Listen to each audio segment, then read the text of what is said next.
Personal finance opinions YouTube channel में 19 फरवरी 2026 के results और डिविडेंड्स के हवाले से वीडियो में आपको खुशामदीद। पाकिस्तान स्टॉक मार्केट में KSE 100 इंडेक्स की बात की जाए तो पिछले कुछ दिनों से मुसलसल नेगेटिविटी का जो रुझान है वो बरकरार है। लास्ट वर्किंग डे में थोड़ी सी बेहतरी आई थी और यूँ लग रहा था कि मे बी के ट्रेंड का रिवर्सल हो, लेकिन आज के दिन दोबारा से हमने देखा कि सेलिंग प्रेशर रहा और मार्केट ने लगभग 6000 पॉइंट्स मजीद लूज़ कर दिए। अब ये जो सूरत हाल है इंडेक्स के लिए, वो लोग जो कि नए इन्वेस्टर्स हैं या जिन्होंने पिछले एक डेढ़ साल में जो मुसलसल एक बुलिश ट्रेंड था उस दौरान मार्केट में इन्वेस्ट किया और जिनका प्रीवियस एक्सपीरियंस नहीं है और जिन्होंने सिर्फ बहार ही देखी और ख़ज़ा नहीं देखी, तो वो काफ़ी ज़्यादा पैनिक का शिकार हो रहे हैं और उनको समझ नहीं आ रही कि इस वक्त क्या हो रहा है। हालांकि अगर आप लॉन्ग टर्म पर्सपेक्टिव से सोचें और रियलिस्टिकली देखें तो मार्केट के अंदर इस तरह के बूम बस्ट साइकिल चलते रहते हैं और कई मौके ऐसे हमने देखे हैं कि जिसमें इंडेक्स में अच्छी खासी गिरावट आई है लेकिन दोबारा से रिकवरी भी हुई है।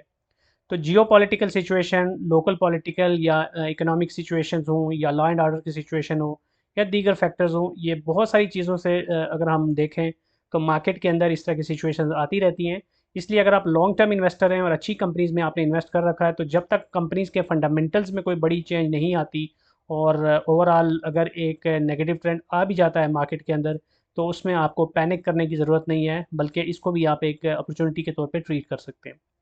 बहरहाल आज के दिन की वीडियो में ये तो एक ज़िमनी बात हो गई। एक्चुअल में तो हम इस वीडियो सीरीज़ में सिर्फ डिविडेंड्स के हवाले से बात करते हैं।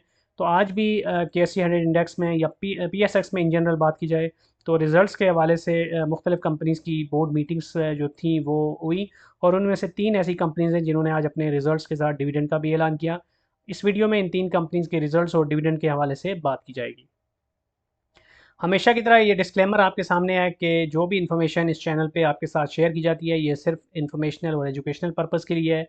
इसमें कोई फाइनेंशियल एडवाइस या बाय और सेल कॉल नहीं है।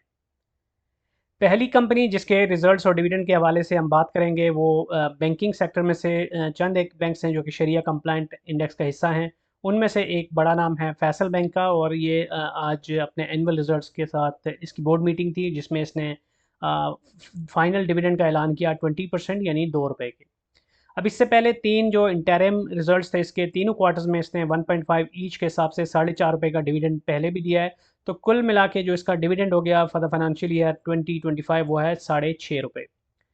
अब अगर अर्निंग्स की बात की जाए तो इसकी अर्निंग्स अनकंसोलिडेटेड अगर आप EPS देखें तो 14.30 रही, पिछले साल में थी इसकी यानी 2024 में थी ₹15.17।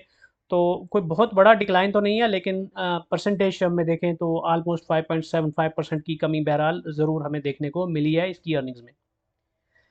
अब जो डिविडेंड इसने अनाउंस किया है उसके लिए जो बुक क्लोजर डेट और इंपॉर्टेंट डेट्स हैं बाकी जो जहन में आपने रखनी है उनमें 20 मार्च बुक क्लोजर एक्स डेट इस लिहाज से बनती है, 18 और स्पॉट डेट बनती है इसकी 17 मार्च 2026। आज के दिन जो क्लोजिंग प्राइस थी इसके शेयर की वो थी ₹92.12। तो इस पर अगर हम डिविडेंड ROI की कैलकुलेशन करें तो ₹1,00,000 के शेयर्स अगर इस प्राइस पे लेट सपोज कोई लेता है तो पर शेयर ₹2 के हिसाब से जो डिविडेंड बनता है वो लगभग ₹2170 बनता है बिफोर ज़कात एंड टैक्स डिडक्शन। अब ये 2170 कोई बड़ी अमाउंट नहीं है लेकिन ये भी ज़हन में रखें कि पिछले 3 क्वार्टर्स में यानी कि हर क्वार्टर में डिविडेंड देने की रवायत भी इसने बरकरार रखी है। और दूसरी बात ये कि डिविडेंड यील्ड अगर हम देखें इसकी तो रिलेटिवली बेहतर है 7.06, क्योंकि मेजॉरिटी ऑफ द केसेस में हम देख रहे हैं कि आजकल जितनी प्राइसेस इन्फ्लेट की हैं मुख्तलिफ सेक्टर्स के अंदर कंपनीज़ की, तो डिविडेंड यील्ड जो है वो सिंगल डिजिट में आई गई है मेजॉरिटी ऑफ द कंपनीज़ की। तकरीबन 2 साल पहले जब मैं इस तरह की वीडियोस बनाता था तो उस वक्त जो डिविडेंड यील्ड थी मेजॉरिटी ऑफ द कंपनीज़ की उनकी 15% या इसके आसपास थी, बल्कि कुछ कंपनीज़ की तो 20% से भी ऊपर थी। लेकिन उस वक्त की सिचुएशन डिफरेंट थी क्योंकि मार्केट में उस वक्त जो प्राइस टू अर्निंग मल्टीपल है उसके हिसाब से भी देखें तो मेजॉरिटी ऑफ द कंपनीज़ बहुत कम प्राइस के ऊपर ट्रेड हो रही थी। जैसे अभी फैसल बैंक की बात करें तो उन दिनों में शायद ये 50 के आसपास ट्रेड हो रहा था, बल्कि उससे भी कम। तो आप देख सकते हैं कि इस वक्त वो ₹92 टच कर चुका है। तो जब अर्निंग तो इतनी ज़्यादा नहीं बढ़ी कंपनीज़ की जितनी उनकी प्राइस में जो करेक्शन आई है, जो इम्प्रूवमेंट आई है, तो ऑब्वियसली उसकी वजह से जो इनकी डिविडेंड यील्ड है उसका नंबर डिफरेंट ही आना है। दूसरी जो कंपनी है फूड सेक्टर की एक बड़ी कंपनी नेस्ले, इसने आज अपने एनुअल रिजल्ट्स का ऐलान किया और उसके साथ ₹256 के डिविडेंड की अनाउंसमेंट की, जबकि इससे पहले इंटरिम डिविडेंड्स की मद में भी ये ₹301 दे चुका है दो मुख्तलिफ डिविडेंड्स की सूरत में। तो कुल मिला के ये 3 डिविडेंड हो गए इसके इस फाइनेंशियल ईयर 2025 के, और इसका जो टोटल डिविडेंड बन गया वो 557 रुपये हो गया। अब अगर हम इसकी अर्निंग्स की बात करें तो 380 रुपये 24 पैसे इसकी ईपीएस रही। पिछले साल थी 326 रुपये 63 पैसे। तो ये खुशाइंद है कि इसकी ईपीएस में इजाफा हुआ है और अच्छा खासा इजाफा है 16.41% का। बुक क्लोयर डेट की बात करें इसकी तो 10 अप्रैल 2026 इसकी बुक क्लोयर डेट है। इस लिहाज से जो एक्स डेट बनती है वो है 8 और स्पॉट डेट बनती है 7 अप्रैल 2026। आज के दिन की जो क्लोजिंग प्राइस थे इसके शेयर की वो थी 7,952 रुपये 26 पैसे। जबकि डिविडेंड आरओआई की अगर हम कैलकुलेशन करें तो 1 लाख रुपए के शेयर अगर कोई इस प्राइस पे लेता है तो पर शेयर 256 रुपये के हिसाब से जो डिविडेंड बनता है वो लगभग 3,220 रुपये बनता है बिफोर ज़कात एंड टैक्स डिडक्शन। अब ट्रेलिंग 12 मंथ की dividend yield based on the current price and based on the total dividend जो इसने पिछले 12 महीनों में पे किया उसकी बात करें तो वो बनती है तकरीबन 7%। तीसरी कंपनी जिसने आज अपने रिजल्ट्स का यानी हाफ ईयरली रिजल्ट्स का ऐलान किया वो है चिराग पैकेजिंग लिमिटेड, और ये शरिया कंप्लाइंट इंडेक्स की हामिल कंपनी है, और इसका जो ईयर एंड होता है वो जून में होता है। ये कंपनी मुख्तलिफ़ किस्म की जो पैकेजिंग से रिलेटेड प्रोडक्ट्स हैं, पेपर सैक वगैरह, लेमिनेशन शीट्स वगैरह ये बनाती है। और इसकी जो बोर्ड मीटिंग थी उसमें 1 रुपये के डिविडेंड के साथ साथ जो अगर अर्निंग्स की जो अनाउंसमेंट हुई है उसकी बात करें तो 6 रुपये 36 पैसे इसकी प्रीवियस ईयर में हाफ ईयरली ईपीएस थी, जो इस साल कम होकर 1 रुपये 77 पैसे रह गई।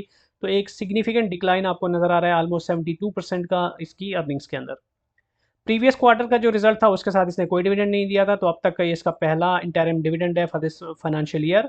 जबकि इसकी बुक क्लोयर डेट जो है वो है 3 मार्च 2026, एक्स डेट है 27 फरवरी और स्पॉट डेट है इसकी 26 फरवरी 2026। आज के दिन की जो क्लोजिंग प्राइस थी चिराग पैकेजिंग के शेयर प्राइस की वो थी 82 रुपये 33 पैसे। तो इस पर अगर हम डिविडेंड आरओआई की कैलकुलेशन करें तो 1 लाख रुपए के शेयर अगर आप इस प्राइस पे लेते हैं तो पर शेयर 1 रुपये के हिसाब से तकरीबन 1215 रुपये आपका डिविडेंड बनता है बिफोर ज़कात एंड टैक्स डिडक्शन। तो ये थी वो 3 कंपनीज जिन्होंने आज अपने रिजल्ट्स और उनके साथ डिविडेंड की अनाउंसमेंट की। आई होप कि इस वीडियो में जो इन्फॉर्मेशन आपके साथ शेयर की गई ये यूज़फुल होगी। कोई भी क्वेश्चन या फीडबैक है तो आप कमेंट सेक्शन में लिख सकते हैं, और अगर आपको ये वीडियो पसंद आई है तो चैनल को सब्सक्राइब करना, वीडियो को लाइक करना और बेल आइकन को प्रेस करना मत भूलिएगा। Thank you very much.